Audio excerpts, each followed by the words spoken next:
This story happened when I turned 16. In the evening, I was lying in bed with my laptop, as usual before going to sleep.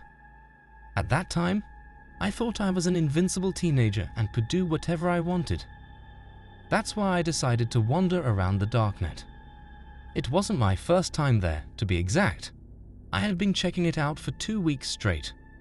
But all this time, I only saw disgusting links to various junk, explicit photos.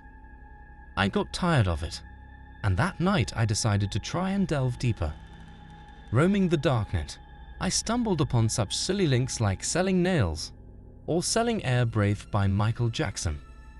I thought to myself that these were more stupid than anything I was interested in seeing, so I moved on.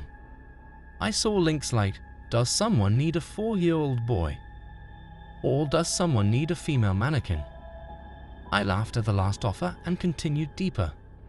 Then I came across completely different offers, such as selling fresh human body parts or selling a real snuff film.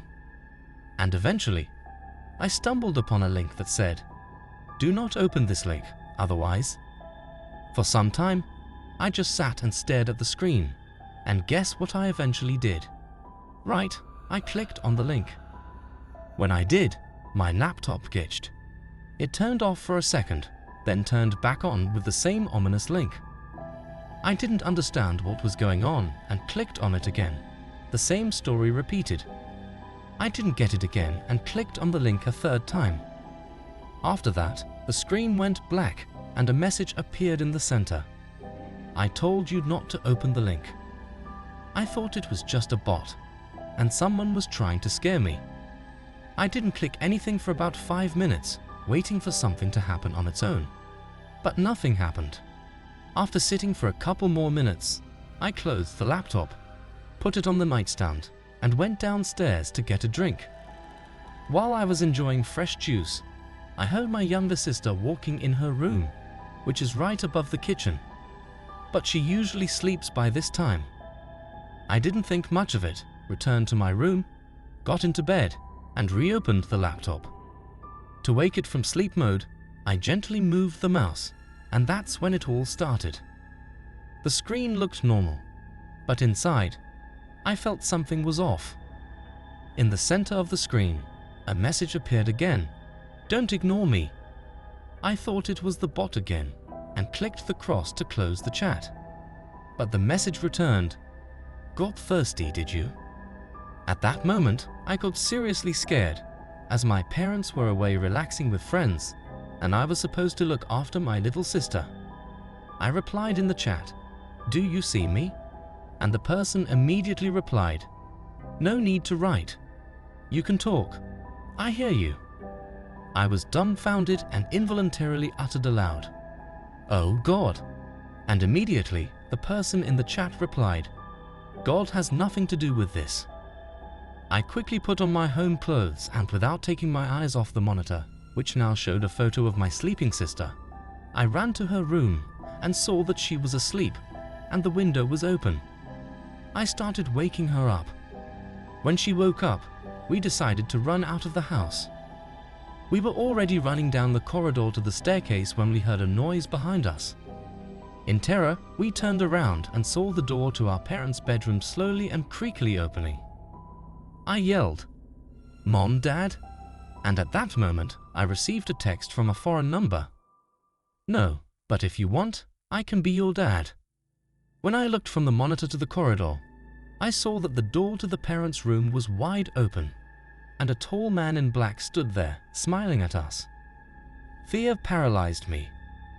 I had two choices: grab my sister and run down the stairs, or stay put and wait for what this bastard would do next. Then the stranger said, I told you not to click on the link. As soon as he said that, I grabbed my sister and immediately ran down the stairs. But the scariest part was that this freak chased after us. I flew down the stairs and heard his heavy steps behind. But then we were incredibly lucky. He slipped. While he was getting up, I managed to significantly increase the distance, and my sister and I ran out of the house. Then we knocked on the neighboring apartment across the hall. They called the police, and in the meantime, I called my parents. When the police arrived and started searching the house, they found no one. I handed over my phone and laptop to the cops for obvious reasons. Then concerned parents were found, and while I was giving my statement to the police, my mom received 2 messages on her phone.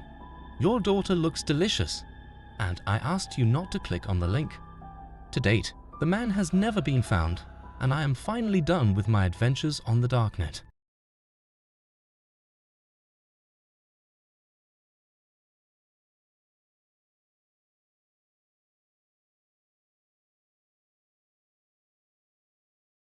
This story happened on Valentine's Day.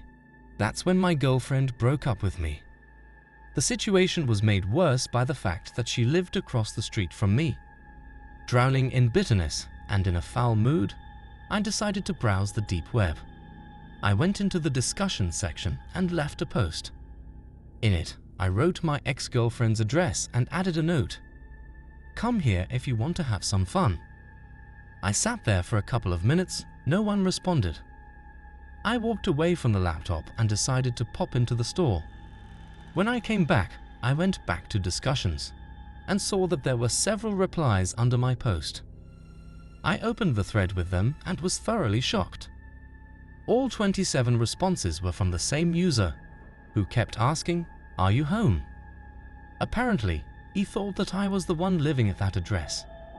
Ignoring his questions, I went to the kitchen to cook dinner. Then a sneaky idea crept into my head. I decided to play a prank on my ex and ordered a pizza to her address. In the form, I indicated that the payment would be in cash upon delivery. Let's just say I wanted to make her look foolish. About 45 minutes later, a car with its headlights off pulled up to her house. It was already late evening, and it was dark outside, so that car looked at least suspicious. I peeked out the window and saw a person in all black getting out of the car and heading to my ex-girlfriend's front door. I thought it was the delivery guy, except he had no pizza in his hands. The situation seemed odd to me, but I didn't think much of it and stepped away from the window. I didn't want my ex to open the door and see me, as she would definitely realize I had pranked her. The guy rang the bell and my ex opened the door, and what happened next made my blood boil. The stranger grabbed her by the hair and dragged her to the car. She screamed and fought back, but it was in vain. I flung the window open and yelled at the top of my lungs, "Stop right now." Then I dashed to the first floor, but it was too late. By the time I got outside, the guy and my ex were already getting into the car and speeding away. Not thinking straight, I ran in front of the car, hoping the bastard would stop, but he hit me instead. I was thrown to the side, and pain pierced my body. I lay there helplessly, watching as the car picked up speed and vanished from sight with that guy and my ex inside. I lay there until the real pizza delivery guy arrived. He called the police and an ambulance. I didn't tell anyone that it was me who leaked her address. When the police asked me what happened, I lied to them, saying I was just crossing the street when I got hit, and I didn't remember the car's number.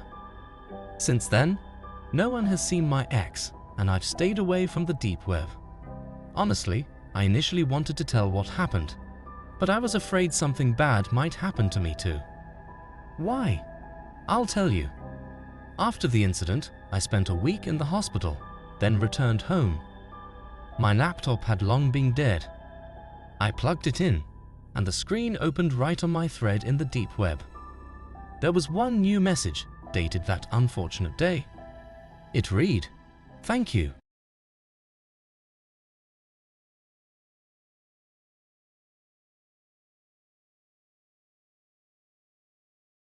A couple of years ago, when I was in high school, the dark web was gaining popularity among young people. Frankly, I couldn't care less until my friend told me that the dark web was cool, where you could find all sorts of cool stuff. One day I came back from school, and I had nothing to do.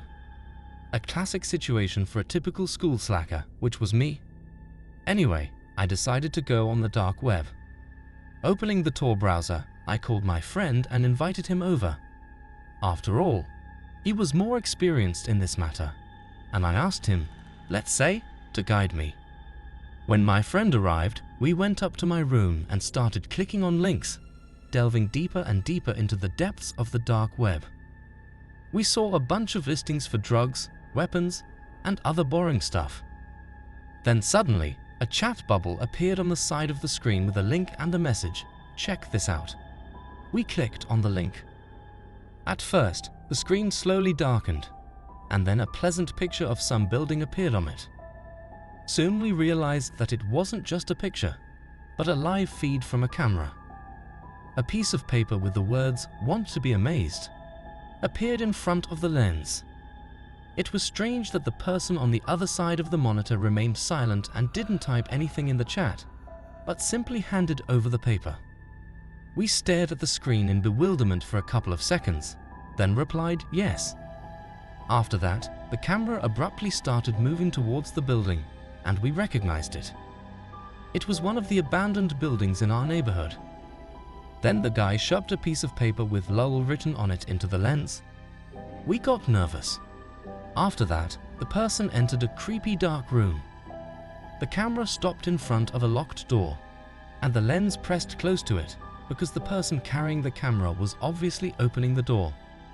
When it opened, we were shocked. In the center of the dark room stood a dog bowl. We couldn't see anything else because the camera was constantly focused on the bowl. Then the person holding the camera dumped something soft and shapeless into this bowl. You know, like minced meat, only by the looks of it, it resembled, excuse me, crap. Then the camera rose so that we could see the whole room. A guy in black emerged from the opposite door, dragging a crying girl with a chain around her neck. The scumbag forcefully pushed the girl and kicked her head with his foot, causing her face to end up in this mess. Then a piece of paper appeared in front of the lens saying "Awesome, right?" Then the screen went black. We sat in shock and refused to believe what we had just seen. As it turned out, the stream hadn't ended. Someone had just covered the lens with their hand. Now the camera was filming the view from the corner of my street, and a piece of paper appeared in front of the lens saying 545 East Street, Class Street. It was my address. Then a new piece of paper appeared saying "Open the door." We had no idea what was going on, and then suddenly there was a knock on the door. I grabbed my phone, my friend and I rushed to the back door, and just as I grabbed the handle, there was banging on the back door. It turned out that someone was standing at the front and back doors simultaneously. We were surrounded, trapped in our own house. Critical thinking is not my strong suit, so we couldn't think of anything better than to run back to my room, lock ourselves in, and call the cops. When the cops arrived, they found no one. The only thing they found was a bunch of papers with my address stuck on the front door. I told the cops about the building where they kept the girl, and they found it. The girl was 18, and she had been missing for 5 weeks. As far as I know, she turned out okay. A week later, we sold the house and moved to another state. Since then, I haven't touched the dark web or the deep web with a 10-foot pole.